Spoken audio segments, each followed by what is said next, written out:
اب ہم آتے ہیں سیدنا ابراہیم علیہ السلام کے قصے کی طرف، لیکن اس سے پہلے یہ وضاحت کر دیں کہ سیدنا ابراہیم علیہ السلام کے واقعے کے ساتھ چند دوسرے انبیاء علیہ السلام کے واقعات بھی وابستہ ہیں، مثلا سیدنا لوط علیہ السلام کا واقعہ، اس لیے کہ یہ سیدنا ابراہیم علیہ السلام کے بھتیجے بھی ہیں اور ان کے پیروکار بھی۔ اسی طرح آپ کے صاحبزادوں سیدنا اسماعیل اور سیدنا اسحاق علیہ السلام کے واقعات ساتھ ساتھ چلتے ہیں۔ اس کی وجہ یہ ہے کہ سیدنا اسماعیل علیہ السلام کی ولادت کے وقت ابراہیم علیہ السلام کی عمر 87 سال تھی، اور سیدنا اسحاق علیہ السلام کی پیدائش کے وقت سیدنا ابراہیم علیہ السلام کی عمر 100 سال تھی، جبکہ سیدنا ابراہیم علیہ السلام کی کل عمر 175 سال ہوئی، اس لیے ان کے واقعات ساتھ ساتھ چلتے ہیں۔ ابراہیم علیہ السلام کا قصہ سناتے ہوئے ان حضرات کا ذکر ساتھ ساتھ ضرور آئے گا، تو آئیے شروع کرتے ہیں قصہ ابراہیم علیہ السلام کا۔ صالح علیہ السلام کے بعد اللہ تعالیٰ نے سیدنا ابراہیم علیہ السلام کو مبعوث فرمایا۔ ابراہیم علیہ السلام جد الانبیاء ہیں، عظیم المرتبت اور اولو العزم پیغمبر ہیں۔ آپ کے والد کا نام طارق تھا، جبکہ اس کا لقب آزر تھا۔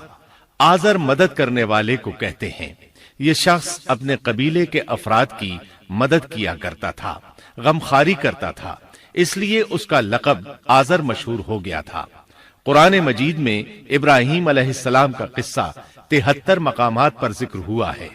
یہ 73 مقامات 25 سورتوں میں ہیں، اور یہ بات ابراہیم علیہ السلام کے بلند مرتبت ہونے پر دلالت کرتی ہے۔ ابراہیم علیہ السلام بھی سام بن نوح علیہ السلام کی نسل سے ہیں۔ آپ کی پیدائش عراق کے مشہور شہر بابل میں ہوئی۔ یہ عراق کے شمال میں واقع تھا اور آج بھی موجود ہے۔ بہت بڑا شہر ہے، اس وقت بھی بڑی آبادی پر مشتمل تھا۔ یہاں بت پرستی عام ہو چکی تھی۔ اللہ تعالی سورۃ العنکبوت آیت 25 میں فرماتے ہیں، ابراہیم نے کہا کہ تم نے جن بتوں کی پرستش اللہ کے سوا کی ہے، انہیں تم نے اپنی آپس کی دنیاوی دوستی کے بنا پر معبود ٹھہرا لیا ہے۔ مطلب یہ کہ وہ لوگ اللہ کی عبادت بتوں کو اللہ کا شریک ٹھہرا کر کرتے تھے۔ ابراہیم علیہ السلام نے اپنے باپ سے اور اپنی قوم سے کہا کہ یہ مورتیاں جن کے تم مجاور بنے بیٹھے ہو کیا ہیں؟ انہوں نے جواب دیا، ہم نے اپنے باپ دادوں کو انہی کی عبادت کرتے پایا ہے۔ اللہ تعالیٰ ان کے بارے میں فرماتے ہیں، اے نبی، انہیں ابراہیم علیہ السلام کا قصہ سنا دو، جبکہ انہوں نے اپنے باپ اور اپنی قوم سے فرمایا، تم کس کی عبادت کرتے ہو؟ کہنے لگے، بتوں کی، ہم تو برابر ان کے مجاور بنے بیٹھے ہیں۔ ابراہیم علیہ السلام نے فرمایا، جب تم انہیں پکارتے ہو تو کیا وہ سنتے بھی ہیں یا تمہیں نفع اور نقصان پہنچا سکتے ہیں؟ انہوں نے کہا، یہ ہم کچھ نہیں جانتے، ہم نے تو اپنے باپ دادوں کو اسی طرح کرتے پایا ہے۔ مطلب یہ کہ یہ بت پرستی انہیں ورثے میں ملی تھی۔ وہ جن معبودوں کی عبادت کرتے تھے، نہ وہ ان کی پکار کو سنتے تھے، نہ ہی ان کے نفع و نقصان پر قادر تھے۔ اسی لیے ابراہیم علیہ السلام انہیں جھنجھوڑ رہے تھے، لیکن اندھی تقلید اور بشری عقل کے بیکار ہو جانے نے انہیں یہ سب سوچنے سے عاری کر دیا تھا۔ اللہ تعالیٰ نے ابراہیم علیہ السلام کی خصوصی رہنمائی فرمائی تھی، جیسا کہ سورۃ الانبیاء آیت 51 میں ہے، اور ہم نے ابراہیم کو پہلے سے ہدایت عطا فرما دی تھی اور ہم اسے جانتے تھے۔ ابراہیم علیہ السلام نے کبھی ایک لمحے کے لیے بھی بتوں کی پوجا نہیں کی تھی۔ آپ نے اپنی قوم کو بتوں کی پوجا کرتے دیکھا تو انہیں ملامت کی، ایک اللہ کی طرف دعوت دی، اور اس دعوت کی ابتدا انہوں نے اپنے باپ سے کی۔ اللہ تعالیٰ سورہ مریم میں فرماتے ہیں، اے نبی، کتاب میں ابراہیم کا ذکر کر، بے شک وہ سچا نبی تھا۔ جب اس نے اپنے باپ سے کہا، اے میرے باپ، بے شک مجھے وہ علم عطا ہوا ہے جو تمہیں حاصل نہیں، اس لیے میری اطاعت کریں، میں آپ کو سیدھا راستہ دکھاؤں گا۔ اے میرے باپ، شیطان کی عبادت نہ کریں، بے شک شیطان اللہ کا نافرمان ہے۔ ان بتوں کی عبادت گویا شیطان کی عبادت ہے، اس لیے آپ نے ان معبودوں کو شیطان سے تعبیر کیا۔ فرمایا، اے میرے باپ، بے شک مجھے خوف ہے کہ تم پر اللہ کا عذاب آئے، پھر تم شیطان کے ساتھی ہو جاؤ۔ باپ نے ان کی بات سن کر کہا، اے ابراہیم، کیا تو میرے معبودوں سے پھرا ہوا ہے؟ البتہ اگر تو باز نہ آیا تو میں تجھے سنسار کر دوں گا، اور تو مجھ سے ایک مدت تک دور ہو جا، یعنی مجھ سے اتنا دور ہو جا کہ کبھی مجھے نظر نہ آئے۔ ابراہیم علیہ السلام نے اپنے باپ پر نرمی اور مہربانی کرتے ہوئے ان سے کہا، آپ پر سلامتی ہو، میں اپنے رب سے آپ کے لیے بخشش طلب کرتا رہوں گا۔ لیکن جب بعد میں ان پر واضح ہو گیا کہ وہ تو اللہ کا دشمن ہے تو ابراہیم علیہ السلام اس سے بے تعلق ہو گئے۔ سورہ توبہ آیت 114 میں اللہ فرماتے ہیں، اور ابراہیم کا اپنے والد کے لیے بخشش طلب کرنا ایک وعدے کی وجہ سے تھا جو وہ اس سے کر چکے تھے، لیکن جب انہیں معلوم ہو گیا کہ وہ اللہ کا دشمن ہے تو اس سے بیزار ہو گئے۔ بے شک ابراہیم بڑے نرم اور تحمل والے تھے۔ کسی ایماندار کے لیے جائز نہیں کہ وہ کسی کافر کے لیے دعائے مغفرت کرے، بلکہ مومن پر حرام ہے کہ وہ کسی کافر یا عیسائی وغیرہ کے لیے مغفرت طلب کرے یا اس سے یہ کہے کہ اللہ تجھ پر رحم کرے۔ ابراہیم علیہ السلام کے والد نے انہیں دھمکی دی تھی کہ اگر تم اس دعوت سے باز نہ آئے تو میں تمہیں سنسار کر دوں گا۔ اس کے جواب میں ابراہیم علیہ السلام اپنے والد کے ساتھ انتہائی شفقت سے پیش آئے اور اس سے کہنے لگے، میں آپ کے لیے اپنے رب سے استغفار کرتا رہوں گا، اس لیے کہ آپ اپنے والد پر بے حد مہربان تھے۔ اسی لیے اللہ تعالیٰ بھی ابراہیم علیہ السلام پر بے حد مہربان تھے، اور آپ کا لقب خلیل الرحمن رکھ دیا گیا۔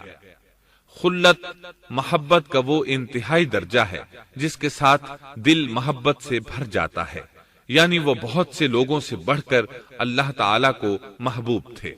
والد کے سخت جواب کے بعد ابراہیم علیہ السلام نے ان سے علیحدگی اختیار کر لی اور انہیں مخاطب کر کے فرمایا، میں تمہیں چھوڑتا ہوں اور جنہیں تم اللہ کے سوا پکارتے ہو ان کو بھی چھوڑتا ہوں، میں اپنے رب کو پکاروں گا، مجھے امید ہے میں اپنے رب کو پکار کر محروم نہیں رہوں گا۔ آپ اللہ کے پیارے اور پسندیدہ نبی تھے۔ جب آپ نے اپنی قوم کو توحید کی دعوت دی اس وقت آپ نوجوان تھے، آپ کی عمر 16 سال تھی۔ ساتھ میں آپ اس بات پر غور و فکر بھی کرتے کہ آخر یہ لوگ بتوں کی پوجا کیوں کرتے ہیں۔ آپ کا دل ان کے شرک پر بہت کوڑتا۔ آخر آپ نے مصمم ارادہ کر لیا کہ اس شر اور فساد کی جڑ کو کاٹ کر رہیں گے، یعنی ان بتوں کو توڑ کر رہیں گے۔ آپ اپنی قوم کو بتوں کو توڑ دینے کی دھمکی دیتے رہے۔ اس دھمکی کا ذکر اللہ تعالیٰ نے سورۃ الانبیاء آیت 57 میں کیا ہے، اور اللہ کی قسم میں تمہارے بتوں کا علاج کروں گا جب تم پیٹھ پھیر کر جا چکے ہوگے۔ یہ بات ابراہیم علیہ السلام نے پوشیدہ نہیں اعلانیہ کہی تھی۔ آخر انتظار کا وقت ختم ہوا، عید کا دن آ پہنچا۔ عید کے دن وہ لوگ صبح سویرے گھر سے نکلنے سے پہلے کھانا پکا کر اپنے معبودوں کے سامنے رکھتے تھے، پھر شہر سے باہر ایک میدان میں جمع ہوتے، وہاں کھیلتے کودتے خوشیاں مناتے، ناز سے چلتے پھرتے اور کھانا کھاتے۔ شام کو گھروں کی طرف آتے، صبح بتوں کے پاس جو کھانا رکھ گئے تھے اس کو اٹھاتے اور تبرک سمجھ کر کھا جاتے۔ اپنے معمول کے مطابق انہوں نے عید کی تیاری کر لی، لیکن ابراہیم علیہ السلام تیار نہ ہوئے، اس لیے کہ وہ تو ان کے ساتھ جانے کا ارادہ ہی نہیں رکھتے تھے۔ وہ لوگ جانے سے پہلے ابراہیم علیہ السلام کے پاس آئے اور کہنے لگے، کیا آپ ہمارے ساتھ نہیں جائیں گے؟ سیدنا ابراہیم علیہ السلام نے آسمان کی طرف نگاہ کی اور فرمایا، میں بیمار ہوں۔ یہ تمام واقعہ سورۃ الانبیاء آیات 51 تا 58 میں بیان ہوا ہے۔ یقیناً ہم نے ابراہیم کو پہلے سے ہدایت فرما دی تھی اور ہم اسے جانتے تھے، جبکہ اس نے اپنے باپ سے اور اپنی قوم سے کہا کہ یہ مورتیاں جن کے تم مجاور بنے بیٹھے ہو کیا ہیں؟ سب نے کہا، ہم نے اپنے باپ دادوں کو انہی کی عبادت کرتے پایا ہے۔ آپ نے فرمایا، پھر تو تم اور تمہارے باپ دادا سبھی یقیناً کھلی گمراہی میں مبتلا رہے۔ کہنے لگے، کیا آپ سچ مچ ہمارے پاس حق لائے ہیں یا یوں ہی مذاق کر رہے ہیں؟ آپ نے فرمایا نہیں نہیں، در حقیقت تم سب کا پروردگار تو وہ ہے جو آسمان و زمین کا مالک ہے، جس نے انہیں پیدا کیا ہے، میں تو ایسی بات کا گواہ اور قائل ہوں، اور اللہ کی قسم میں تمہارے ان معبودوں کا علاج تمہاری غیر موجودگی میں کروں گا۔ پس اس نے ان سب کے ٹکڑے کر دیے، البتہ صرف بڑے بت کو چھوڑ دیا، یہ اس لیے کیا کہ وہ سب اس کی طرف لوٹے۔ ابراہیم علیہ السلام نے لوگوں کے ساتھ عیدگاہ جانے سے انکار کیا اور عذر پیش کیا کہ وہ بیمار ہیں۔ وہ لوگ آپ کو چھوڑ کر چلے گئے۔ بعد میں ابراہیم علیہ السلام ان بتوں کے پاس گئے، دیکھا کہ ان کے سامنے کھانا پڑا ہے۔ چونکہ سب لوگ کھانا لائے تھے اس لیے یہ کھانا بہت زیادہ تھا، لیکن ان جھوٹے معبودوں نے اسے کھانا تو درکنار اس کو چھوا تک نہ تھا۔ ابراہیم علیہ السلام نے انہیں مخاطب کر کے کہا، یہ اتنا کھانا تمہارے سامنے پڑا ہے، تم اس کو کھاتے کیوں نہیں؟ تمہیں کیا ہو گیا کہ بات تک نہیں کرتے؟ پھر پوری قوت سے دائیں ہاتھ سے کلہاڑا مار کر ان کے ٹکڑے ٹکڑے کر دیے، لیکن بڑے بت کو چھوڑ دیا تاکہ سب اسی کی طرف رجوع کریں۔ تمام چھوٹے بتوں کو توڑ کر کلہاڑا اس بڑے بت کے کندھے پر رکھ دیا۔ مشرکین میلے سے لوٹے تو دیکھا ان کے سارے معبود اوندھے منہ ٹوٹے پھوٹے پڑے ہیں، ان کے تمام معبودوں کو توڑ دیا گیا تھا۔ وہ حیران رہ گئے کہ یہ کیسے ہو گیا، کس نے کیا؟ کہنے لگے یہ کام کس ظالم کا ہے، اس نے ہمارے معبودوں کی توہین کی ہے۔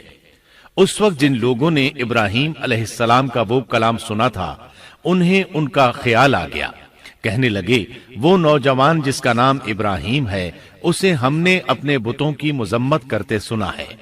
اللہ کی قدرت کہ ابراہیم علیہ السلام کا جو مقصد تھا وہ خود بخود پورا ہو رہا تھا۔ قوم کے لوگ مشورہ کر رہے تھے کہ سب کو جمع کرو اور اسے بلاؤ، پھر اسے سزا دو۔ چنانچہ تمام اہل باطل چھوٹے بڑے جمع ہو گئے، کارروائی شروع ہو گئی۔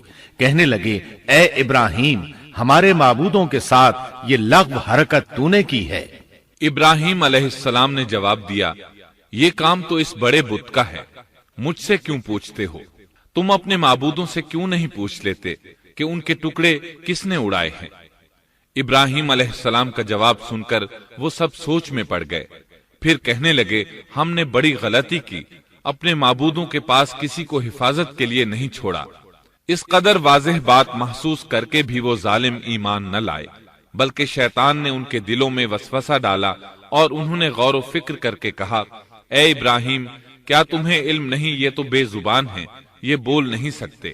اب ابراہیم علیہ السلام نے فرمایا، تب پھر تم اللہ کے سوا اس چیز کی عبادت کرتے ہو جو تمہیں کچھ بھی نفع نہ دے سکے اور نہ نقصان پہنچا سکے۔ تعجب ہے تم پر اور ان پر بھی جنہیں تم اللہ کے سوا پکارتے ہو، کیا تم میں بالکل عقل نہیں؟ اس طرح ابراہیم علیہ السلام نے ان پر حقیقت خوب اچھی طرح واضح کر دی۔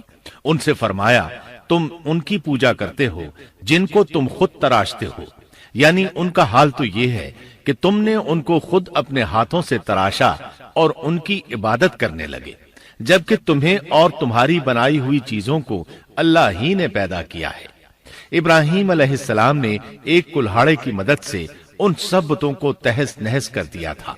یہ اس بات کی واضح ترین نشانی تھی کہ یہ بالکل بے بس ہیں، لیکن اس واضح نشانی کے باوجود وہ اپنے کفر ہی پر ڈٹے رہے اور لگے ابراہیم علیہ السلام کو دھمکیاں دینے۔ کہنے لگے اس کے لیے ایک آتش کدہ بناؤ اور اسے اس دہکتی آگ میں ڈال دو۔ پھر ان لوگوں نے ایک چٹیل میدان کا انتخاب کیا جہاں مٹی نام کی کوئی چیز نہیں تھی۔ اس میدان کو پتھروں کی باڑ کے ساتھ گھیر دیا گیا۔ پھر سب لوگوں کو حکم دیا گیا کہ وہ لکڑیاں جمع کر کے اس گھیری ہوئی جگہ میں رکھیں۔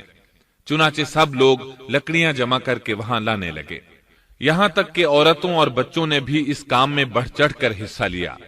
میدان میں اتنی لکڑیاں جمع ہو گئیں کہ زمین نظر نہیں آتی تھی۔ یہ لکڑیاں زمین پر ایک اونچی دیوار محسوس ہوتی تھیں۔ پھر ان لکڑیوں کو آگ لگائی گئی۔ جب آگ کے شعلے آسمان سے باتیں کرنے لگے تو انہوں نے ابراہیم علیہ السلام کو آگ میں ڈالنے کے لیے ایک جھولا تیار کیا۔ اس میں سیدنا ابراہیم علیہ السلام کو رکھا گیا۔ اس وقت آپ نے یہ دعا پڑھی، حسبنا اللہ ونعم الوکیل۔ ہمیں اللہ کافی ہے اور وہی بہترین کارساز ہے۔ یہ کلمہ ہر محتاج اور مصیبت زدہ کو پڑھنا چاہیے۔ بخاری میں ہے، رسول اللہ صلی اللہ علیہ وسلم نے فرمایا، حسبنا اللہ و نعم الوکیل ابراہیم علیہ السلام نے اس وقت فرمایا تھا جب انہیں آگ میں پھینکا جانے لگا تھا۔ مطلب یہ کہ ہم اللہ ہی پر بھروسہ کرتے ہیں، اس کے سوا ہمارا کسی پر بھروسہ نہیں۔ بعض روایات میں یہ بھی ہے کہ جب ابراہیم علیہ السلام کو آگ میں ڈالا جانے لگا تو جبریل علیہ السلام آئے اور کہا، اے ابراہیم، کوئی حاجت ہے تو میں حاضر ہوں۔ ابراہیم علیہ السلام نے فرمایا، اگر تم اپنی مرضی سے آئے ہو تو مجھے تمہاری کوئی ضرورت نہیں۔ ایک دوسری روایت میں ہے کہ بارش کے فرشتے نے حاضر ہو کر کہا تھا، اے ابراہیم، مجھے حکم دیجئے میں بارش برسا کر اس آگ کو بجھا دوں۔ لیکن ایسی تمام روایات ضعیف ہیں۔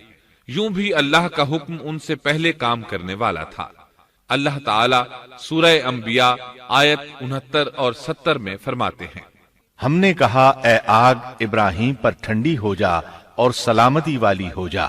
گو انہوں نے ابراہیم کا برا چاہا لیکن ہم نے انہیں ہی نقصان پانے والا کر دیا۔ چنانچہ جب ابراہیم علیہ السلام کو آگ میں ڈالا گیا تو وہ ٹھنڈی ہو گئی۔ ابن عباس رضی اللہ عنہما فرماتے ہیں، اگر اللہ تعالیٰ آگ سے یہ نہ فرماتے کہ سلامتی والی ٹھنڈی ہو جا تو وہ اس قدر سرد ہو جاتی کہ اس کی ٹھنڈک سے تکلیف محسوس ہوتی۔ گویا آگ بھی اللہ کے حکم کے بغیر نہیں جلا سکتی، چھری اللہ کے حکم کے بغیر نہیں کاٹ سکتی، اس لیے کہ یہ بھی اللہ کی مخلوق ہیں اور ان کی قدرت بھی اللہ کے پاس ہے۔ وہ چاہے تو ان کو قدرت عطا کر دے، چاہے تو قدرت واپس لے لے۔ آگ کو ٹھنڈا ہونے کا حکم ہوا، وہ ٹھنڈی ہو گئی۔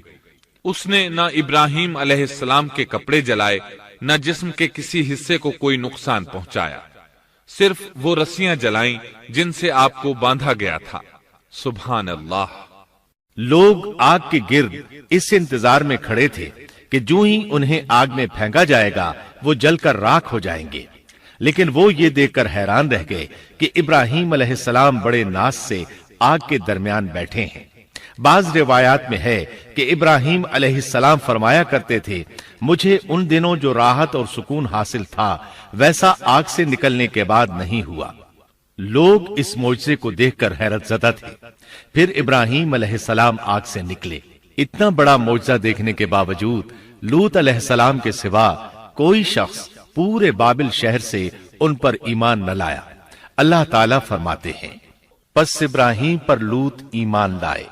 مطلب یہ کہ پوری بستی سے لوط علیہ السلام تھے جو آپ پر ایمان لائے تھے، باقی تمام لوگ کفر ہی پر ڈٹے رہے۔ ابراہیم علیہ السلام ان کا رویہ دیکھ کر نا امید ہو گئے کہ اس سے بڑھ کر یہ کون سا معجزہ دیکھنا چاہتے ہیں۔ ان کے بتوں کو توڑ دیا گیا، اپنی آنکھوں سے اللہ کی نشانی ان لوگوں نے دیکھی، پھر بھی یہ ایمان نہیں لائے، چنانچہ آپ نے وہاں سے ہجرت کا ارادہ فرما لیا۔ اس وقت بابل پر نمرود نامی بادشاہ کی حکومت تھی۔ کہا جاتا ہے کہ زمین کے بیشتر حصے پر اسی کی حکمرانی تھی۔ جب اس کے پاس یہ خبریں پہنچیں کہ ابراہیم علیہ السلام کو آگ میں ڈالا گیا لیکن آگ نے انہیں نہیں جلایا، تو اس نے ابراہیم علیہ السلام کو اپنے دربار میں پیش کرنے کا حکم دیا۔ ابراہیم علیہ السلام کو وہاں لایا گیا۔ نمرود نے ان سے ان کے رب کے بارے میں سوال کیا۔ اللہ تعالیٰ سورۃ البقرہ آیت 258 میں فرماتے ہیں، کیا تو نے اس شخص کو نہیں دیکھا جس نے ابراہیم سے اس کے رب کے متعلق جھگڑا کیا، اس لیے کہ اللہ نے اسے سلطنت دی تھی۔ ایک روایت میں ہے کہ 4 بادشاہوں نے زمین کے بیشتر حصے پر حکمرانی کی ہے، ان میں سے ایک نمرود ہے۔ نمرود اپنے وقت کا حاکم و بادشاہ تھا۔ ابراہیم علیہ السلام سے جب اس کی اللہ تعالیٰ کے بارے میں بات چیت ہوئی تو ابراہیم علیہ السلام نے کہا، میرا رب وہ ہے جو زندہ کرتا ہے اور مارتا ہے۔ جواب میں اس نے کہا، میں بھی زندہ کرتا ہوں اور مارتا ہوں۔ چنانچہ اس نے حکم دیا کہ جیل سے 2 آدمیوں کو لے آؤ۔ جیل سے 2 ایسے آدمیوں کو لایا گیا جن کے لیے سزائے موت کا فیصلہ ہو چکا تھا۔ اس نے ان میں سے ایک کے قتل کا حکم دیا، دوسرے کو معاف کر دیا۔ اس سے اس نے یہ ثابت کرنا چاہا کہ وہ بھی زندہ کر سکتا ہے اور موت دے سکتا ہے، اور کہنے لگا دیکھ لو میرے حکم سے لوگ مرتے ہیں اور میرے حکم سے انہیں زندگی ملتی ہے۔ اس کی بات سن کر ابراہیم علیہ السلام نے غور کیا کہ اگر وہ اس سے موت و حیات کے باریک فلسفے پر بحث کریں گے تو نمرود کا مقصد پورا ہو جائے گا اور میرا مقصد پورا نہیں ہو پائے گا۔ اس لیے بحث و مباحثے کی بجائے کوئی مضبوط دلیل پیش کر دی جائے تاکہ حق و باطل کے درمیان فرق واضح ہو جائے۔ چنانچہ آپ نے فرمایا بے شک اللہ سورج کو مشرق سے لاتا ہے، تو اس کو مغرب سے لے آ۔ کافر بادشاہ یہ سن کر مبہوت رہ گیا، اس کا سر جھک گیا۔ اللہ تعالیٰ فرماتے ہیں تب وہ کافر حیران رہ گیا اور اللہ نا انصافوں کو سیدھی راہ نہیں دکھاتا۔ ان تمام باتوں کے بعد نمرود کو یہ معلوم کرنے کی ضرورت نہیں رہی کہ ابراہیم علیہ السلام آگ سے کیسے نجات پا گئے، کیونکہ حقیقت اس پر آشکار ہو چکی تھی۔ وہ جان گیا تھا کہ اصل معاملہ کیا ہے۔ چنانچہ اس نے ابراہیم علیہ السلام سے کہا آپ اس ملک سے نکل جائیے، ہم آپ کو یہاں نہیں رہنے دیں گے۔ ابراہیم علیہ السلام نے عراق کو خیر بات کہا اور شام کی طرف ہجرت کر گئے۔ یہاں آ کر وہ حران نامی بستی میں مقیم ہوئے۔ اسی جگہ آپ نے اپنے چچا ہاران کی بیٹی سیدہ سارہ علیہ السلام سے شادی کی۔ اللہ تعالیٰ اس ہجرت کے بارے میں فرماتے ہیں اور ہم اسے یعنی ابراہیم اور لوط کو بچا کر اس زمین کی طرف لے آئے جس میں ہم نے جہان کے لیے برکت رکھی تھی۔ جب آپ حران کے مقام پر پہنچے تو وہیں ٹھہر گئے، وہیں رہنے لگے۔ یہاں آ کر آپ کا شمار بنو حران میں ہونے لگا۔ آپ لوگوں کو اسی شہر میں رہنے کی دعوت دیتے۔ اس شہر کے لوگ بتوں کی پوجا نہیں کرتے تھے بلکہ ستاروں کو پوجتے تھے۔ ابراہیم علیہ السلام نے جب ان کی یہ حالت دیکھی تو ارادہ کر لیا کہ ان لوگوں کو بتائیں گے کہ ستاروں کی عبادت کرنا باطل ہے۔ یہ لوگ چونکہ نجوم پرست تھے اس لیے ان کی عبادت کا وقت رات کو ہوتا تھا اور یہ لوگ رات کے وقت عبادت کرتے تھے، کیونکہ ان کے معبود یعنی ستارے رات ہی کو طلوع ہوتے ہیں۔ چنانچہ ابراہیم علیہ السلام انہیں یہ دکھانے کے لیے کہ ان چیزوں کی عبادت باطل ہے ایک دن ان کے ساتھ نکلے۔ اللہ نے آسمان کے دروازے کھول دیے تو ابراہیم علیہ السلام نے چاند، ستاروں، سیاروں اور آسمان و زمین کی سلطنت کو دیکھا۔ اللہ تعالیٰ نے ابراہیم علیہ السلام سے تمام پردے ختم کر دیے جو عام طور پر لوگوں کی آنکھوں پر ہوتے ہیں، اور انہوں نے وہ کچھ دیکھا جسے آج کی رصد گاہیں بھی نہیں دیکھ سکتی۔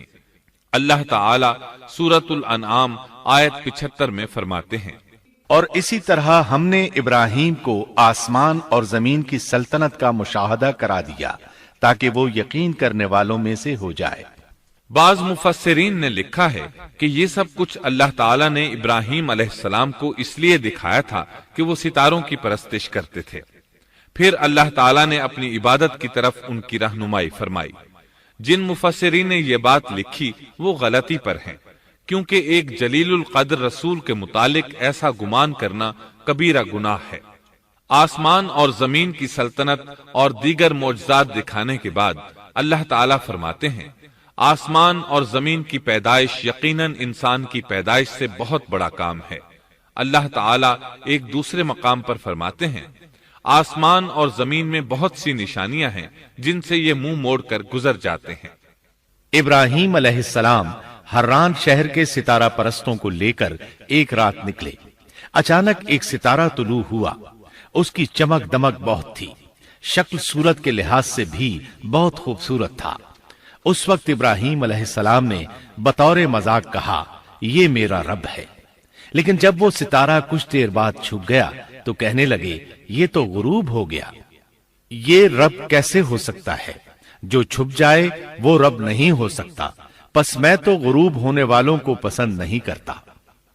اگلے روز وہ پھر ان لوگوں کو ساتھ لے کر نکلے تو چاند کو دیکھا۔ یہ شکل صورت میں ستاروں سے کہیں زیادہ خوبصورت تھا، روشن تھا، لیکن یہ بھی غروب ہو گیا تو ابراہیم کہنے لگے اگر مجھے میرے رب نے ہدایت نہ کی تو میں گمراہ لوگوں میں شامل ہو جاؤں گا۔ اے اللہ تو کہاں ہے؟ اپنی طرف میری رہنمائی کر۔ ان باتوں سے ابراہیم علیہ السلام ان لوگوں کو غور و فکر کی دعوت دے رہے تھے تاکہ وہ غور کریں، آخر رب چھپ کیسے سکتا ہے؟ اگر چاند رب ہے اور دن کے وقت کسی کو اپنے معبود کی حاجت ہوگی تو وہ کیا کرے گا؟ لہذا چاند کسی صورت رب نہیں ہو سکتا۔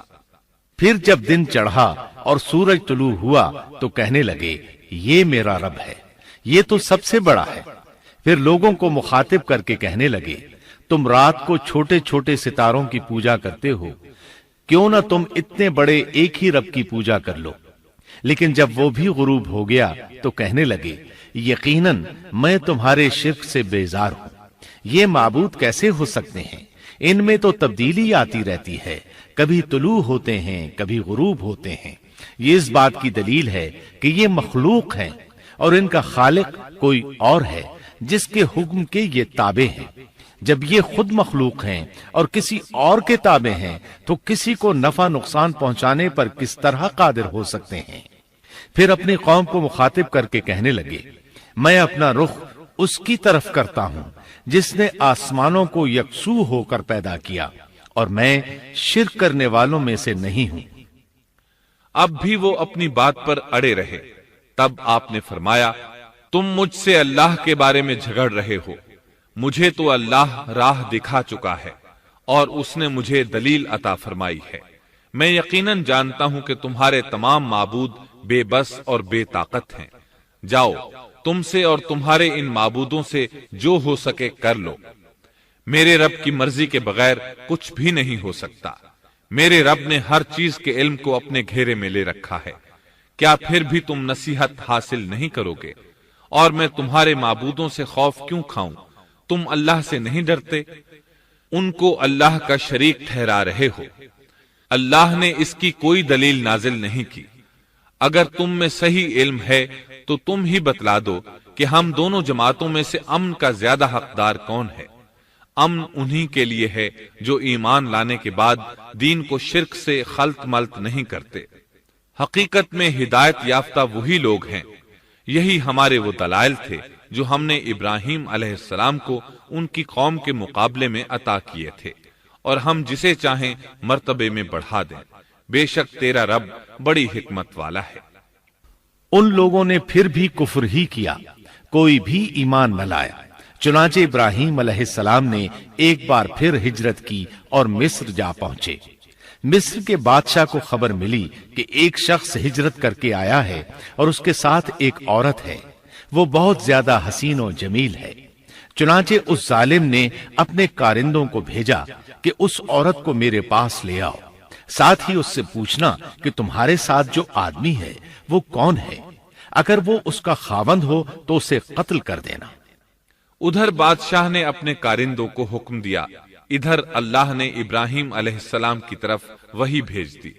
انہوں نے سارہ علیہ السلام سے کہا اگر وہ تجھ سے میرے بارے میں پوچھیں تو بتا دینا تم میری بہن ہو۔ پھر سارہ سے بولے اے سارہ، روئے زمین پر میرے اور تیرے سوا کوئی مومن نہیں، یعنی یہ کافروں کی سرزمین ہے، یہاں کوئی مومن نہیں، اس لحاظ سے تم میری دینی بہن ہو۔ پھر بادشاہ نے ابراہیم علیہ السلام کو پیش کرنے کا حکم دیا۔ اس نے آپ سے پوچھا یہ عورت کون ہے؟ آپ نے فرمایا یہ میری بہن ہے۔ اس طرح ابراہیم علیہ السلام کی زندگی میں 3 موقع ایسے آئے کہ انہوں نے اللہ کے دین کی حمایت اور مدافعت کے لیے توریہ کیا۔ توریہ کا مطلب یہ ہے کہ واقعہ کچھ اور ہو لیکن کوئی شخص کسی خاص مصلحت کی وجہ سے اسے 2 معانی والے الفاظ کے ساتھ اس انداز میں بیان کرے کہ سننے والا اس واقعہ کو نہ سمجھ سکے بلکہ اس کا ذہن خلاف واقعہ چیز کی طرف منتقل ہو جائے۔ شریعت نے بعض مخصوص حالات میں اس کی اجازت دی ہے۔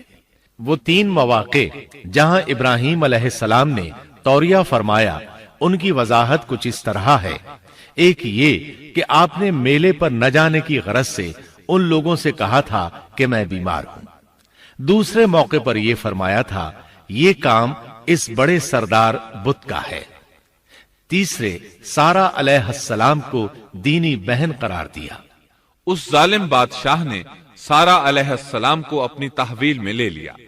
جب سارہ علیہ السلام کو معلوم ہوا کہ وہ ایک بدکار شخص ہے تو انہوں نے اللہ تعالیٰ سے دعا کی، اے اللہ تجھے معلوم ہے میں تجھ پر اور تیرے نبی پر ایمان لائی ہوں اور اپنے جسم کو اپنے خاوند کے سوا ہر ایک سے محفوظ رکھا ہے، لہذا آپ اس کافر کو مجھ پر مسلط نہ کیجیے گا۔ چنانچہ اس کافر بادشاہ نے جب سیدہ سارہ کو پکڑنے کے لیے اپنا ہاتھ بڑھایا تو اس کا ہاتھ شل ہو گیا اور اپنی جگہ پر جم گیا۔ وہ لگا چیخ پکار کرنے، اس میں اتنی طاقت نہ رہی کہ اپنے ہاتھ کو حرکت دے سکے۔ اس کی آواز سن کر اس کے محافظ بھاگے ہوئے آئے، انہوں نے اس کے ہاتھ کو چھڑانا چاہا لیکن چھڑا نہ سکے۔ اس کی یہ حالت دیکھ کر سیدہ سارہ خوف زدہ ہو گئیں۔ انہوں نے سوچا اگر یہ مر گیا تو لوگ کہیں گے اسے میں نے قتل کیا ہے، چنانچہ انہوں نے اللہ سے دعا کی کہ اسے چھوڑ دیا جائے۔ اللہ تعالیٰ نے آپ کی دعا قبول کر لی، اس کا ہاتھ ٹھیک ہو گیا، لیکن وہ ظالم پھر بھی نہ ڈرا۔ اس نے ایک بار پھر آپ کی طرف ہاتھ بڑھایا، اس کا ہاتھ پھر شل ہو گیا۔ سیدہ سارہ نے پھر دعا کی، وہ دوبارہ ٹھیک ہو گیا، وہ پھر بھی باز نہ آیا۔ تیسری بار پھر اس نے ان کی طرف ہاتھ بڑھایا، اس بار بھی اس کا ہاتھ شل ہو گیا۔ اب وہ سیدہ سارہ علیہ السلام سے کہنے لگا، اب کی بار اگر تو مجھے اس مصیبت سے نجات دلائے گی تو میں تجھے چھوڑ دوں گا اور کبھی تیرے آڑے نہیں آؤں گا۔ چنانچہ سیدہ سارہ علیہ السلام نے اللہ تعالی سے دعا کی، وہ ٹھیک ہو گیا۔ تب اس نے اپنے کارندوں کو آواز دی اور ان سے بولا، تم میرے پاس کسی انسان کو نہیں بلکہ سرکش جن کو لائے ہو۔ پھر اس نے انہیں رہا کر دیا، عزت و اکرام سے رخصت کیا اور ان کی خدمت کے لیے اپنی بیٹی ہاجرہ کو ساتھ کر دیا۔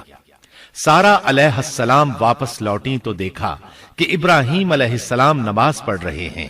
نماز کے بعد انہوں نے پوچھا، سارہ، اس نے تمہارے ساتھ کیا سلوک کیا؟ سیدہ سارہ علیہ السلام نے سارا واقعہ سنا دیا۔ سن کر آپ نے فرمایا، الحمدللہ۔ پھر بولے، اب ہم یہاں نہیں رہیں گے بلکہ واپس جائیں گے۔ چنانچہ آپ ایک بار پھر فلسطین میں آ گئے، وہیں اپنی زندگی بسر کرنے لگے۔ جب آپ فلسطین میں مستقل طور پر رہائش پذیر ہوئے تو لوط علیہ السلام بھی آپ کے ساتھ تھے۔ لوط علیہ السلام آپ کے بھتیجے تھے، ان کے والد کا نام ہاران تھا۔ یہ بچپن ہی سے سیدنا ابراہیم علیہ السلام کے زیر سایہ رہے، انہی کے ہاں پرورش پائی، اس لیے دین حق فوراً قبول کر لیا۔ جب سیدنا ابراہیم علیہ السلام نے عراق سے شام کی طرف ہجرت کی تو یہ آپ کے ساتھ تھے، وہاں سے حران گئے، تب بھی ساتھ تھے۔ پھر مصر کی طرف ہجرت کی تو بھی لوط علیہ السلام ان کے ساتھ تھے۔ آخر کار جب آپ نے مصر کو بھی خیر بات کہا اور فلسطین آ گئے تب بھی یہ ساتھ تھے۔ اب ابراہیم علیہ السلام نے لوط علیہ السلام کو حکم دیا کہ وہ بستی سدوم کی طرف چلے جائیں، اس لیے کہ اس بستی کے لوگ کفر کی انتہائی گہرائی میں جا چکے ہیں، انہیں کفر و شرک سے نکالنے کے لیے وہاں جائیں، انہیں اللہ کے احکام سنائیں، اللہ کی طرف دعوت دیں۔ چنانچہ لوط علیہ السلام تو اس طرف روانہ ہو گئے اور ادھر فلسطین میں صرف 3 مسلمان رہ گئے، ابراہیم علیہ السلام، ان کی زوجہ محترمہ سیدہ سارہ اور سیدہ ہاجرہ علیہ السلام وہیں رہائش پذیر رہے اور لوگوں کو مسلسل اللہ کی طرف دعوت دیتے رہے۔ یہاں یہ بے شمار مال و دولت کے بھی مالک بن گئے۔ جب ان کی عمر 85 یا 86 سال ہوئی تو سارہ علیہ السلام نے سوچا، میں بانجھ ہوں، میرے خاوند بوڑھے ہیں، لیکن اولاد کی تمنا ہے، تو کیوں نہ میں اپنی لونڈی ہاجرہ ہدیے اور تحفے کے طور پر ابراہیم علیہ السلام کو دے دوں۔ چنانچہ ہاجرہ ابراہیم علیہ السلام کو مل گئیں، انہوں نے ان سے شادی کر لی۔ اللہ رب العزت نے جلد ہی ان کے بطن سے آپ کو اسماعیل علیہ السلام عطا فرمائے۔ ہاجرہ علیہ السلام کے ماں بننے پر اور ان کی اولاد کو دیکھ کر سیدہ سارہ علیہ السلام کو فطری طور پر غیرت کا احساس ہوا۔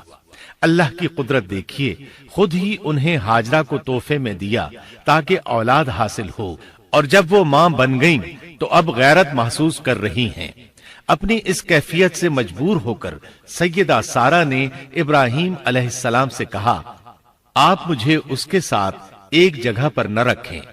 مورخین اور سیرت نگار لکھتے ہیں کہ ہاجرہ علیہ السلام ایک نطاق پہنا کرتی تھی، یعنی وہ جسم کے درمیان ایک لمبا کپڑا لٹکا لیتی تھیں تاکہ وہ کپڑا گھسٹ گھسٹ کر قدموں کے نشانات مٹا دے اور سارا کو نظر نہ آئے، کیونکہ سارا غیرت کی حد کو پہنچ چکی تھی۔ ابراہیم علیہ السلام نے جب سارا علیہ السلام کے اندر غیرت کے آثار دیکھے تو ہاجرہ کو ان کی نگاہوں سے دور کر دیا۔ ادھر اللہ کا حکم بھی نازل ہو گیا کہ اپنی بیوی ہاجرہ اور دودھ پیتے بچے اسماعیل کو ساتھ لے لیں اور مکہ کی طرف رخ کر لیں۔ ابراہیم علیہ السلام مکہ کی طرف روانہ ہوئے، یہاں تک کہ مکہ پہنچ گئے۔ یہ جگہ اس وقت بالکل ویران اور بے آباد تھی، نہ کوئی انسان تھا، نہ پانی، نہ نباتات کے آثار تھے، غرض کوئی چیز نظر نہیں آتی تھی۔ بس پہاڑوں کے درمیان ایک بے آب و گیاہ میدان تھا۔ یہی وہ مقدس اور تاریخی وادی تھی جہاں ابراہیم علیہ السلام اپنی زوجہ اور لخت جگر کو چھوڑ کر واپس پلٹے۔ سیدہ ہاجرہ علیہ السلام کو بہت حیرت ہوئی۔ انہیں یہ امید نہیں تھی کہ ان کے خاوند انہیں ایک بے آباد جگہ تنہا چھوڑ کر چل دیں گے۔ اس پر بچے کی ذمہ داری الگ تھی، چنانچہ انہوں نے ابراہیم علیہ السلام کو آواز دی، لیکن انہوں نے مڑ کر بھی نہ دیکھا۔ اب وہ ان کے پیچھے آئیں اور قریب پہنچ کر بولی، اے ابراہیم، ہمیں کہاں چھوڑے جا رہے ہو؟ یہاں نہ پانی، نہ خوراک، نہ کوئی انسان۔ ابراہیم علیہ السلام نے پھر بھی کوئی جواب نہ دیا، کوئی پریشانی بھی ظاہر نہ کی اور چلتے رہے۔ سیدہ ہاجرہ بھی آپ کے پیچھے چلتی رہیں اور پوچھتی رہیں کہ ہمیں کس کے حوالے کر کے جا رہے ہیں؟ یہاں تو کوئی بھی جاندار نہیں، مکمل طور پر بے آباد علاقہ ہے۔ لیکن انہوں نے اب بھی کوئی توجہ نہ دی۔ آخر سیدہ ہاجرہ نے کہا، کیا آپ کو اللہ نے اس کام کا حکم دیا ہے؟ اب آپ نے جواب میں فرمایا، ہاں۔ تب سیدہ ہاجرہ بولی، اگر یہ بات ہے تو اللہ تعالی ہرگز ہمیں ضائع نہیں ہونے دے گا۔ جب انسان اللہ کے احکام کو بجا لائے تو اس کے دل سے فقر و فاقے کا خوف نکل جاتا ہے اور اللہ اسے طرح طرح کے انعامات سے نوازتا ہے۔ انسان جب تک اللہ کے احکام کو بجا لاتا رہے گا تب تک اللہ کی نصرت اور اس کی تائید شامل حال رہے گی۔ چنانچہ جو ہی ہاجرہ علیہ السلام کو پتا چلا کہ انہیں تنہا چھوڑ جانا اللہ کے حکم کی بنا پر ہے تو فوراً یقین بھرے لہجے میں بولی، تب اللہ ہمیں ضائع نہیں کرے گا۔ یہ کہہ کر وہ اپنے شیر خوار بچے کی طرف پلٹ گئیں۔ خوراک اور پانی چند دن میں ختم ہو گئے، پانی کا ایک قطرہ پاس نہ رہا۔ اب پانی کی تلاش شروع کی، لیکن اپنے لیے تو درکنار، ماں کو بیٹے کے لیے بھی پانی نہ ملا نہ خوراک۔ اب بچہ لگا بھوک سے بلکنے، خوراک نہ ملنے کی وجہ سے ماں کا دودھ بھی خشک ہو گیا تھا۔ عورت کتنی بھی باحوصلہ ہو اپنے بچے کو بھوک سے بلکتے نہیں دیکھ سکتی۔ اب انہوں نے بچے کو وہیں چھوڑا اور تیزی سے قریبی پہاڑی صفا کی طرف لپکی، اوپر چڑھ کر ادھر ادھر نظر دوڑائی کہ شاید کسی طرف پانی یا خوراک نظر آ جائے یا کسی انسان کی جھلک نظر آ جائے۔ جب کچھ نظر نہ آیا تو نشیب کی طرف چلی، ساتھ میں بچے کی طرف بھی دیکھتی جاتی تھی۔ نشیب میں پہنچی تو بچہ نظروں سے اوجھل ہو گیا۔ اس پر اور بے چین ہوئی اور بلندی کی طرف دوڑی۔ اس طرح مروہ پہاڑی پر چڑھ گئیں۔ وہاں بھی چاروں طرف نگاہ دوڑائی لیکن کچھ نظر نہ آیا۔ خیال آیا کہ پھر کوشش کرنی چاہیے۔ اس خیال سے مروہ پہاڑی سے اتری اور صفا کی طرف چل دی۔ درمیان میں نشیب کی وجہ سے بچہ نظر نہ آیا تو دوڑنے لگی۔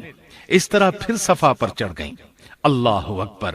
ایک تو عورت ذات کمزور، پھر بھوک پیاس سے نڈھال، اس پر کس قدر سعی اور کوشش میں مصروف، وہ بھی اپنے بچے کے لیے۔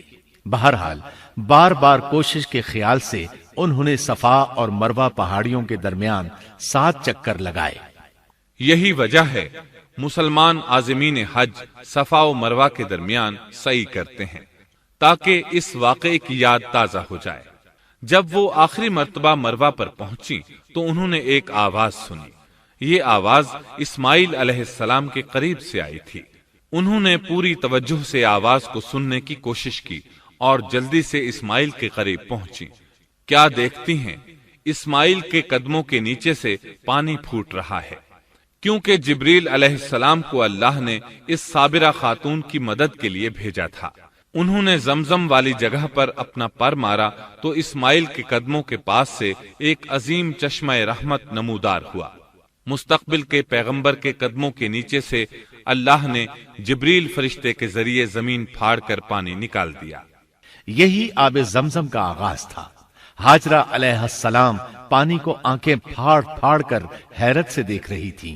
ان کی خوشی کی انتہا نہ رہی جب انہوں نے دیکھا پانی پھوٹ پھوٹ کر چاروں طرف بہ رہا ہے۔ زمین ہموار تھی، اس لیے انہوں نے زمین کو کھودنا شروع کر دیا تاکہ پانی ادھر ادھر نہ بہ جائے۔ پھر انہوں نے اس گڑھے کے چاروں طرف پتھر رکھ دیے اور زبان سے بولی، زم زم، اس کا مطلب ہے رک جا۔ نبی اکرم صلی اللہ علیہ وسلم کا فرمان ہے، اللہ اسماعیل کی والدہ پر رحم فرمائے، اگر وہ جلد بازی سے کام نہ لیتی تو زمزم ایک بہنے والا چشمہ ہوتا۔ لیکن انہوں نے اس کے گرد بند باندھ دیا۔ انہیں دراصل اس وقت پانی کی شدید ضرورت تھی، اس لیے انہوں نے پانی کو اپنے پاس جمع کر لیا تاکہ بہہ کر ضائع نہ ہو جائے۔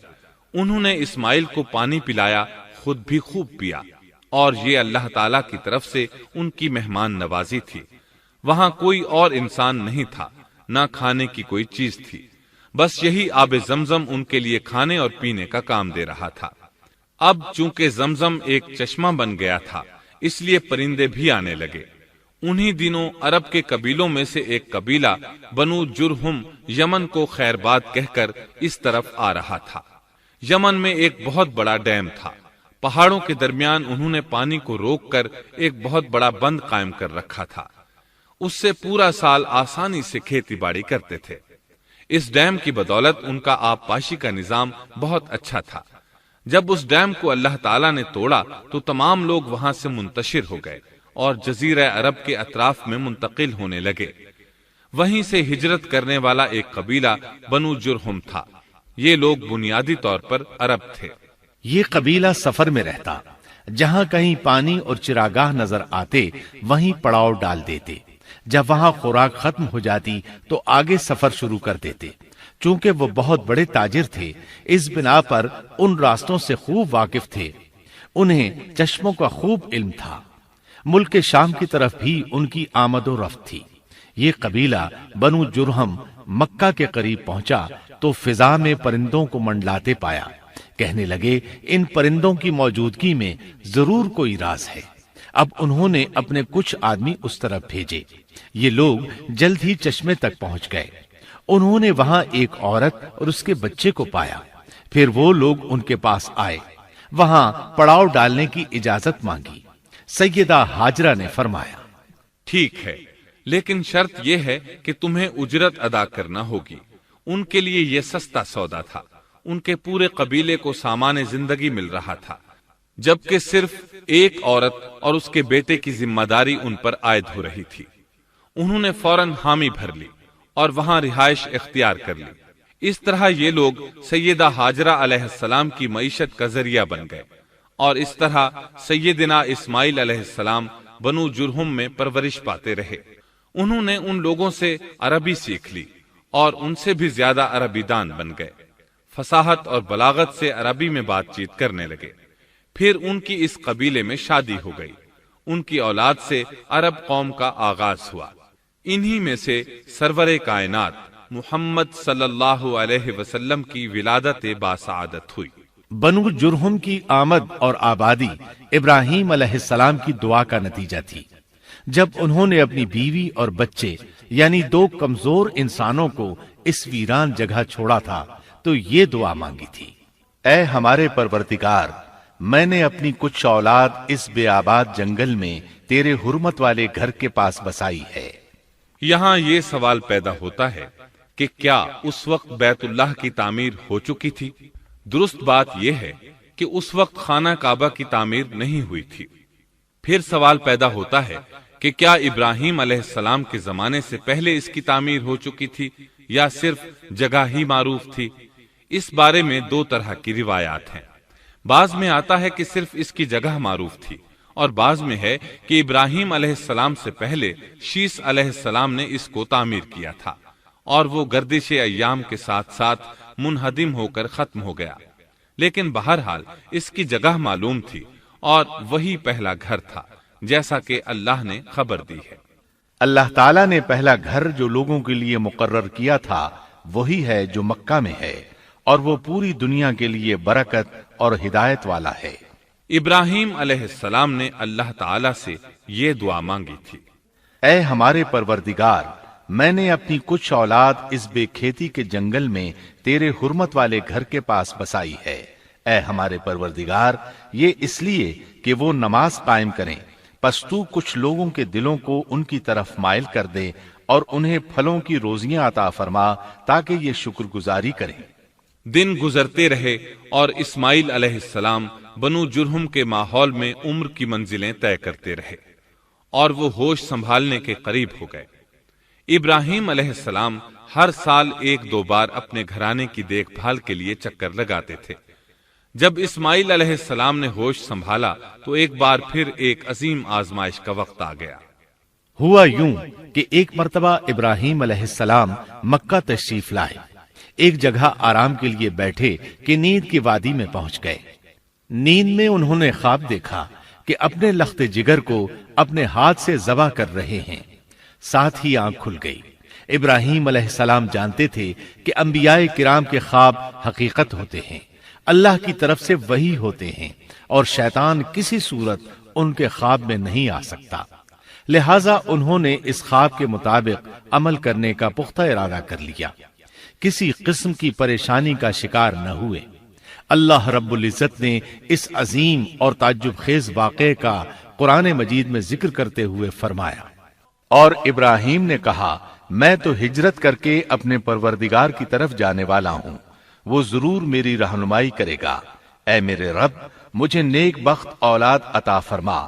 تو ہم نے ایک بردبار بچے کی بشارت دی۔ پھر جب بچہ اتنی عمر کو پہنچا کہ اس کے ساتھ چلنے پھرنے لگا تو ابراہیم نے کہا، میرے پیارے بیٹے، میں نے خواب دیکھا ہے کہ میں تجھے ذبح کر رہا ہوں، اب تو بتا تیری کیا رائے ہے؟ یہاں سوال پیدا ہوتا ہے کہ ابراہیم علیہ السلام نے اسماعیل علیہ السلام سے مشورہ کیوں لیا؟ وہ چاہتے تو اسماعیل کو سوتے میں ذبح کر دیتے، اس طرح اللہ کا حکم بجا لاتے۔ وہ بیٹے کے پاس کیوں گئے اور ان سے مشورہ کیوں لیا؟ جی ہاں، یہ مسئلہ یاد رکھنے کے قابل ہے کہ ہر مسلمان پر لازم ہے کہ وہ اپنے دوسرے مسلمان بھائی کو اجر و ثواب میں شامل کرنے کی کوشش کرے۔ ابراہیم علیہ السلام نے بیٹے کو ثواب میں شامل کرنے کے لیے انہیں اللہ کے حکم سے آگاہ کیا۔ یہ نہ چاہا کہ میں اکیلا ہی اجر لیتا رہوں، بلکہ دوسرے کی خیر خواہی کو پیش نظر رکھا۔ والدین کے لیے آپ کے اس انداز میں نصیحت موجود ہے، یہ کہ اولاد کو ثواب کے مواقع فراہم کریں، ان کی صحیح تربیت کریں۔ اگر صدقہ کرنے کا موقع ملے تو بچوں کے ذریعے صدقہ کرائیں، تاکہ انہیں بھی اللہ کے راستے میں خرچ کرنے کی عادت پڑے۔ جب کسی دینی مجلس میں بیٹھنے کا موقع ملے تو اپنی اولاد کو بھی ساتھ لے کر جائیں۔ بے شمار لوگ خود تو جاتے ہیں، اولاد کو جانے کے لیے کہتے بھی نہیں، خود دین سیکھتے ہیں، اولاد کو دین نہیں سکھاتے۔ ابراہیم علیہ السلام نے اسماعیل علیہ السلام سے رائے لی۔ سبحان اللہ، انہوں نے جواب میں فرمایا، اے ابا جان، آپ کو جو حکم ملا ہے کر گزریے۔ یہ نہیں کہا کہ مجھے تو حکم نہیں ہوا، بلکہ فوراً سر تسلیم خم کر دیا، اس لیے کہ وہ جانتے تھے انبیاء کا خواب حقیقت پر مبنی ہوتا ہے، اللہ کی وحی ہوتا ہے، اس لیے بالکل پریشانی ظاہر نہ کی، یہ تک نہ پوچھا مجھے کیوں ذبح کر رہے ہیں، یا میرا کیا جرم ہے، یا آپ کے پاس کون سا صریح حکم آیا ہے۔ انہوں نے ایسی کوئی بات نہ کہی۔ اللہ کی فرما برداری اسی کو کہتے ہیں۔ چنانچہ اپنے باپ سے کہا، اے ابا جان، آپ کو جو حکم ہوا ہے اس کو کر گزریے، انشاءاللہ آپ مجھے صبر کرنے والوں میں پائیں گے۔ علماء کرام فرماتے ہیں اس جملے سے ان کا انتہائی ادب اور احترام شامل ہے، اور اس میں زبردست توکل موجود ہے۔ یہ نہیں کہا کہ آپ مجھے صبر کرنے والوں میں سے پائیں گے، بلکہ آپ نے اللہ کی مشیت کو جملے میں شامل کیا اور فرمایا، انشاءاللہ آپ مجھے صبر کرنے والوں میں سے پائیں گے۔ لہٰذا مسلمانوں کو دھوکے میں نہیں پڑنا چاہیے۔ یہ نہ کہے میں سفر کروں گا، میں فلاں کام کروں گا، میں فلاں کام کے کرنے کی طاقت رکھتا ہوں، بلکہ یوں کہے اللہ نے چاہا تو میں سفر کروں گا، اللہ نے چاہا تو فلاں کام کروں گا۔ اپنے علم اور طاقت کے دھوکے میں پڑنا سراسر نادانی ہے۔ ہر چیز کا تعلق اللہ سے قائم کرے، جیسا کہ اللہ تعالیٰ فرماتے ہیں، اور ہرگز ہرگز کسی کام پر یوں نہ کہنا کہ میں اسے کل کروں گا، مگر ساتھ ہی انشاءاللہ کہہ لینا۔ اپنی زبان کو اللہ کے ذکر سے سجا کر رکھو اور ہمیشہ اپنے معاملات کو اللہ کی طرف لوٹاؤ۔ بہرحال باپ بیٹا دونوں ہی مصمم ارادے کے ساتھ اللہ کا حکم پورا کرنے کے لیے پیش ہو گئے۔ اسماعیل علیہ السلام نے اپنے والد محترم سیدنا ابراہیم علیہ السلام سے کہا، جب آپ مجھے ذبح کرنے لگیں تو میری پیشانی کو زمین پر رکھ دیجیے گا تاکہ آپ کو میرا چہرہ نظر نہ آئے اور کہیں آپ کے ہاتھ رک نہ جائیں۔ اب ابراہیم علیہ السلام نے بیٹے کی پیشانی پکڑ کر زمین پر لٹا دیا، جیسا کہ اللہ تعالیٰ نے فرمایا۔ جب دونوں مطیع ہو گئے اور ابراہیم نے اسے پیشانی کے بل لٹا دیا، اب انہوں نے چھری پکڑی اور گردن پر چلا دی، لیکن چھری نے گردن نہ کاٹی، بالکل اسی طرح جیسے آگ نے ابراہیم کو نہیں جلایا تھا، اس لیے کہ چھری میں کاٹنے کی طاقت اور آگ میں جلانے کی صلاحیت اللہ کے حکم کے بغیر نہیں آ سکتی۔ اللہ نے دونوں سے یہ طاقتیں سلب کر لی۔ اب ابراہیم زور لگا رہے ہیں، ادھر اسماعیل علیہ السلام کہہ رہے ہیں، ابا جان جلدی کیجئے، چھری چلائیے۔ اللہ تعالیٰ نے اس واقعے کا ذکر یوں فرمایا ہے، جب وہ دونوں مطیع ہو گئے اور ابراہیم نے اسے پیشانی کے بل لٹا دیا۔ اس مطیع ہونے سے مراد اللہ کے حکم کو نافذ کرنا ہے۔ اب ظاہر ہے مطیع تو وہ پہلے بھی تھے، لیکن یہاں اسلما یعنی مطیع ہونے سے مراد کامل اسلام ہے۔ نہایت واضح اور حقیقی اسلام مراد ہے، اس لیے کہ کامل اسلام وہی ہوتا ہے جس میں بغیر کسی تردد اور توقف کے اللہ کے امر اور نہی کی تصدیق کی جائے۔ یہ تھا حقیقی اسلام۔ ہاں تو چھری چلتی رہی، گلا نہ کٹا، اس لیے کہ امتحان اور آزمائش کی تکمیل ہو چکی تھی۔ یہ بات ثابت ہو چکی تھی کہ اللہ کا حکم نافذ کرنے میں دونوں پوری طرح کوشاں ہیں۔ اللہ تعالیٰ بھی فرما برداری ہی کا صلہ عطا فرماتے ہیں۔ چنانچہ آواز آئی، ہم نے اسے پکارا، اے ابراہیم تو نے خواب کو سچ کر دکھایا، یقیناً ہم اسی طرح نیکوکاروں کو جزا دیا کرتے ہیں۔ یقیناً یہ ایک کھلی آزمائش تھی۔ تاریخ کا ایک عظیم ترین امتحان اور کڑی آزمائش دنیا کو آج بھی حیرت میں ڈال دیتی ہے۔ کون ہے جو بیٹے کو ذبح کرنے پر تیار ہو جائے، خاص طور پر اس صورت میں جب اولاد بھی اکلوتی ہو، جس کی وجہ سے 86 سال کے بعد آنگن میں بہار آئی ہو۔ پھر اس کی قربانی کا بھی واضح حکم نہیں دیا گیا تھا، اشارتاً خواب میں رہنمائی کی گئی تھی۔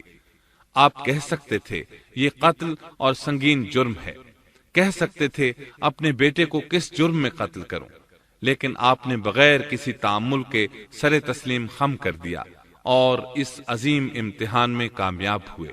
اللہ فرماتے ہیں، اور ابراہیم وہ ہیں جنہوں نے وفاداری کی۔ اس آیت میں یہ نہیں بتایا گیا کہ کس چیز میں وفاداری کی، اس لیے کہ وہ تو ہر معاملے میں مکمل طور پر وفاداری کا مظاہرہ کر چکے تھے۔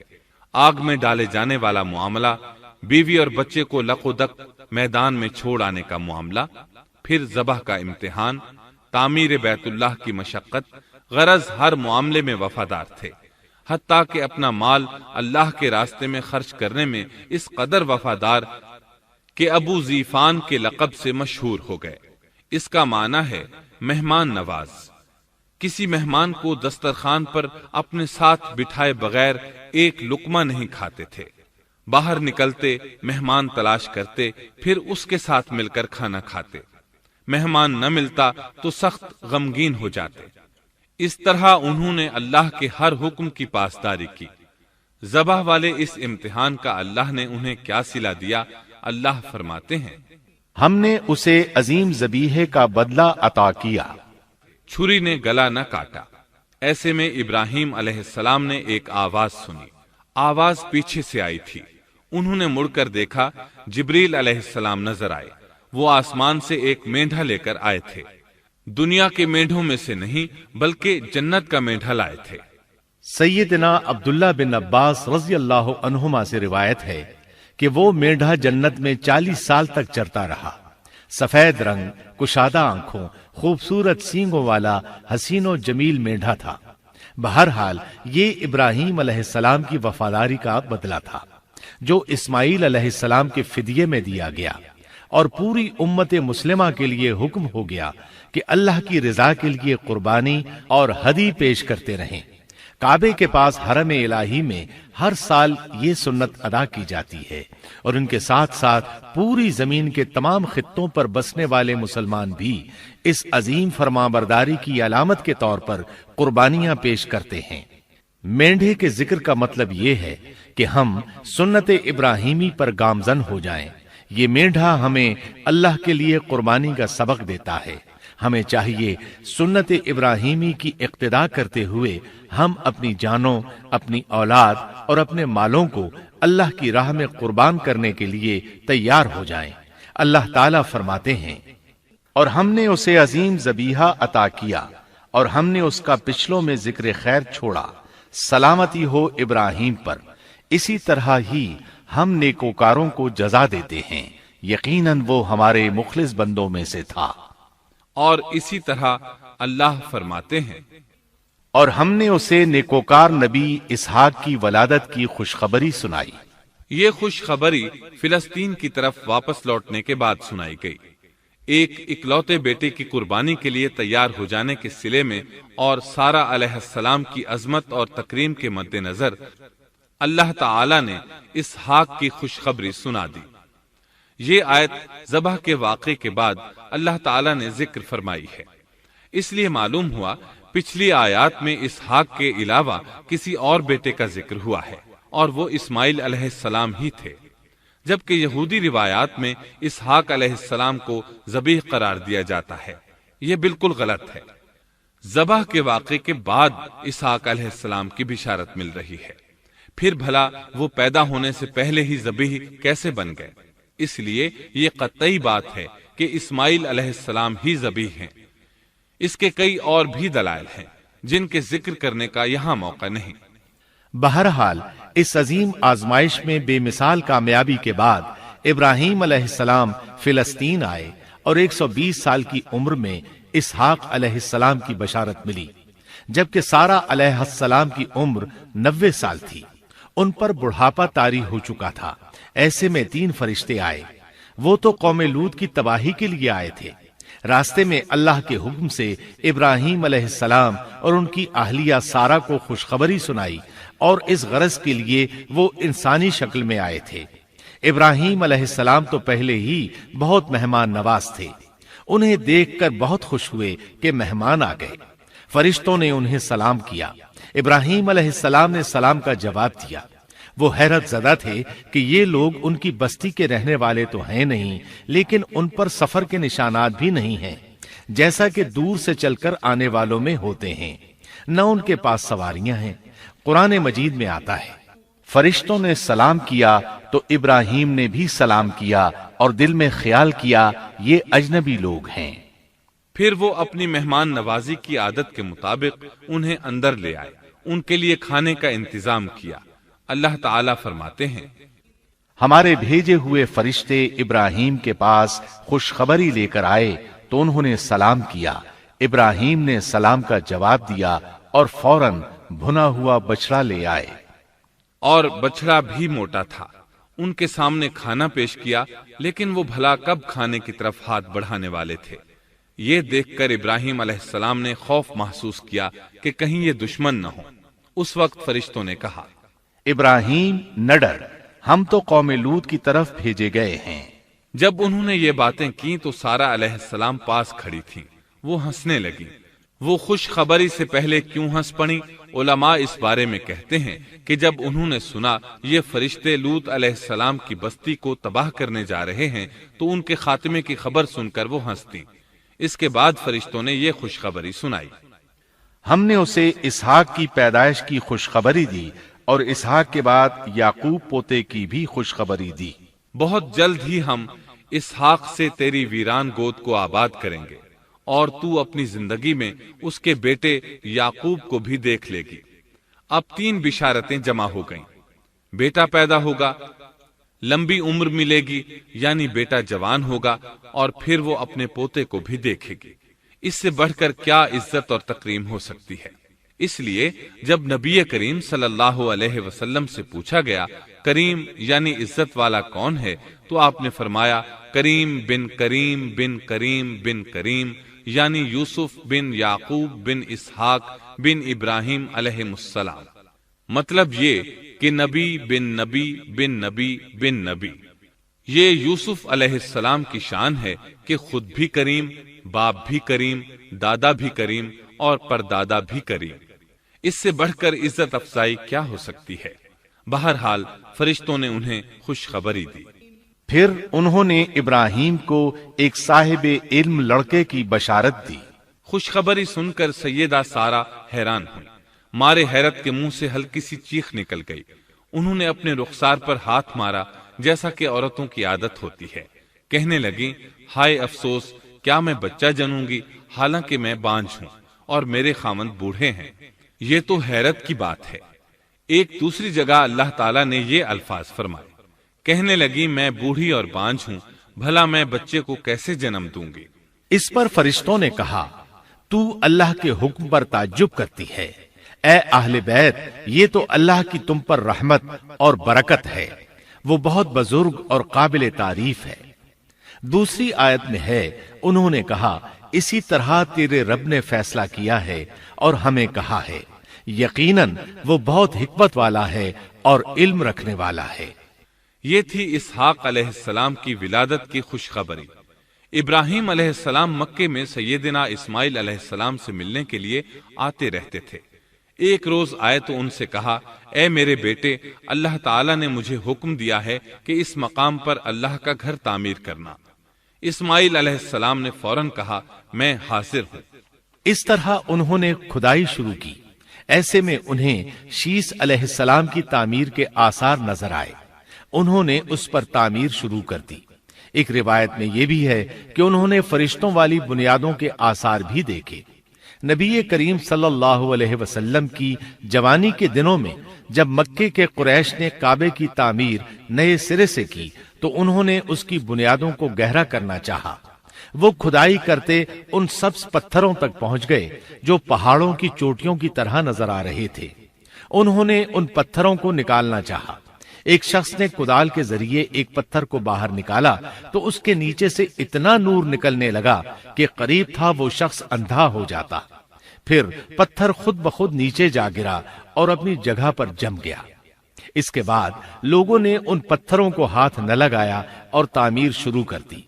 قرآن مجید میں تعمیر کعبہ اور بیت اللہ کا تذکرہ اس طرح آیا ہے، اور جب ہم نے بیت اللہ کے مکان میں ابراہیم کو جگہ دی اور فرمایا کہ میرے ساتھ شرک نہ کرنا اور میرے گھر کو طواف، قیام اور رکوع و سجود کرنے والوں کے لیے پاک رکھنا، اور فرمایا بے شک لوگوں کے لیے جو پہلا گھر تعمیر کیا گیا ہے وہ مکہ میں ہے، وہ جہان والوں کے لیے برکت اور ہدایت کا ذریعہ ہے۔ اس میں واضح نشانیاں ہیں، مثلا مقام ابراہیم، تو جو کوئی حرم میں داخل ہوگا وہ امن میں آ جائے گا۔ اور یاد کرو اس وقت کو جب ابراہیم کو اس کے پروردگار نے کئی باتوں کے ذریعے آزمایا، وہ ان میں پورے اترے تو اللہ نے فرمایا میں آپ کو تمام لوگوں کا امام بنا رہا ہوں۔ ابراہیم نے کہا اے میرے رب، میری اولاد میں سے بھی امام بنائیے۔ جواب میں اللہ نے فرمایا میرا امامت کا وعدہ ظالم لوگوں کے لیے نہیں ہے۔ اور اس وقت کو یاد کرو جب ہم نے بیت اللہ کو ثواب اور امن کی جگہ بنا دیا اور لوگوں نے مقام ابراہیم کو جائے نماز بنا لیا۔ ہم نے ابراہیم کو حکم دیا کہ میرے گھر کو طواف، اعتکاف، رکوع اور سجود کے لیے پاک رکھو، اور وہ وقت بھی یاد رکھو جب ابراہیم نے دعا کی اے پروردگار اس شہر کو امن والا بنا دے اور اس کے مومن بندوں کو پھلوں کا رزق عطا کر۔ اللہ تعالیٰ نے فرمایا میں کافروں کو بھی تھوڑا فائدہ دوں گا، پھر انہیں آگ کے عذاب کی طرف بے بس کر دوں گا، یہ پہنچنے کی جگہ بری ہے۔ اور وہ وقت یاد کرو جب ابراہیم اور اسماعیل بیت اللہ کی بنیادوں کو بلند کر رہے تھے اور دعا مانگ رہے تھے، اے ہمارے رب، ہماری محنت کو قبول فرما، تو دعا کو سننے والا جاننے والا ہے، اور ہمیں اپنا فرما بردار بنا، ہماری اولاد میں سے بھی ایک فرما بردار گروہ بنا، اور ہمیں عبادت کا طریقہ سکھا، اور ہم پر رجوع فرما، کیونکہ تو ہی توبہ قبول کرنے اور رحم فرمانے والا ہے۔ اے ہمارے رب، ان لوگوں میں انہی میں سے ایک رسول بھیج جو ان پر تیری آیات کی تلاوت کرے اور انہیں کتاب و حکمت سکھائے، انہیں پاک کرے، یقیناً تو غالب حکمت والا ہے۔ تعمیر کے دوران جب ابراہیم علیہ السلام اس مقام تک پہنچے جہاں آج حجر اسود ہے تو اللہ تعالیٰ نے جنت سے ایک سفید پتھر بھیجا۔ حدیث میں ہے یہ پتھر نہایت سفید تھا، اب سیاہ ہو گیا ہے۔ انسانوں کی غلطیاں اس کے سیاہ ہونے کا سبب بنی۔ جب دیواریں انسانی قد کے برابر ہو گئیں تو اسماعیل علیہ السلام ایک پتھر لے آئے۔ اب ابراہیم علیہ السلام اس پتھر پر کھڑے ہوئے، وہ ننگے پاؤں تھے۔ اسی وقت پتھر پگھل گیا، ان کے پاؤں اس کے اندر کسی قدر دھنس گئے، پتھر پر ان کے پیروں کے نشانات آ گئے۔ اسی پتھر کو آج مقام ابراہیم کہا جاتا ہے۔ پہلے یہ پتھر بیت اللہ کی دیواروں کے ساتھ رکھا گیا تھا۔ جب لوگ طواف کے لیے آتے تو سیدنا ابراہیم کے پیروں کے نشانات دیکھنے کے لیے یہاں ہجوم ہو جاتا۔ اس طرح طواف کرنے والوں کو دقت کا سامنا ہوتا۔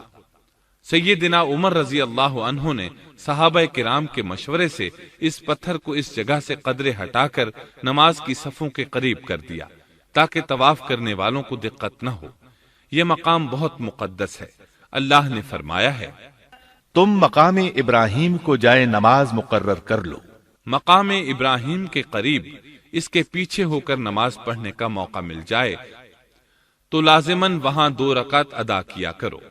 موقع نہ ملے تو پھر پوری مسجد حرام میں طواف سے فراغت والی 2 رکعت پڑھ لیا کرو۔ اس طرح کعبہ تعمیر ہوا۔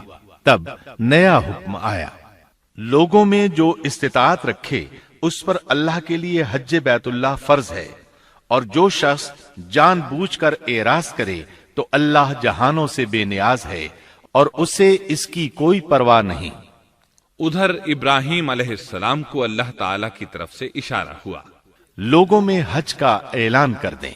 ابراہیم علیہ السلام کہنے لگے، اللہ، میری آواز بھلا کس کس تک پہنچے گی؟ جواب آیا، آپ کے ذمے آواز لگانا ہے، پہنچانا ہمارا کام ہے۔ چنانچہ آپ عرفات کے ایک پہاڑ پر چڑھے اور آواز لگائی، لوگو، بیت الحرام کا حج کرو۔ اللہ تعالیٰ نے معجزانہ طور پر یہ آواز تمام انسانوں تک پہنچا دی، خواہ وہ پیدا ہوئے تھے یا نہیں۔ دوسرا معجزہ یہ ہوا کہ اللہ نے بیت اللہ اور اس کے حج کی محبت لوگوں کے دلوں میں ڈال دی۔ اللہ نے فرمایا، وَأَذِّن فِي النَّاسِ بِالْحَجِّ يَأْتُوكَ رِجَالًا وَعَلَى كُلِّ ضَامِرٍ يَأْتِينَ مِن كُلِّ فَجٍّ عَمِيقٍ۔ اور آپ لوگوں میں حج کا اعلان کر دیں، وہ آپ کی طرف پیدل بھی آئیں گے اور دبلے پتلے اونٹوں پر بھی دور دور سے آئیں گے۔ اس طرح لوگ پیدل اور سوار ہو کر کثرت سے حج کے لیے آنے لگے اور یہ ویران علاقہ آباد ہونے لگا۔ یہ تھے حالات اور واقعات ابراہیم علیہ السلام کے۔ آپ نے 175 سال کی عمر میں وفات پائی۔ آپ سے پہلے سیدہ ہاجرہ علیہ السلام نے وفات پائی اور ان کی وفات سے کچھ ہی عرصہ بعد سیدہ سارہ علیہ السلام 127 سال کی عمر میں فوت ہو گئیں۔ ان دونوں کی وفات کے بعد آپ غمگین رہنے لگے۔ آخر اتنی مدت تک ساتھ رہا تھا۔ آپ خلیل الرحمن تھے، آپ پر صحیفے بھی نازل ہوئے، آپ اللہ کے بے حد شکر گزار تھے۔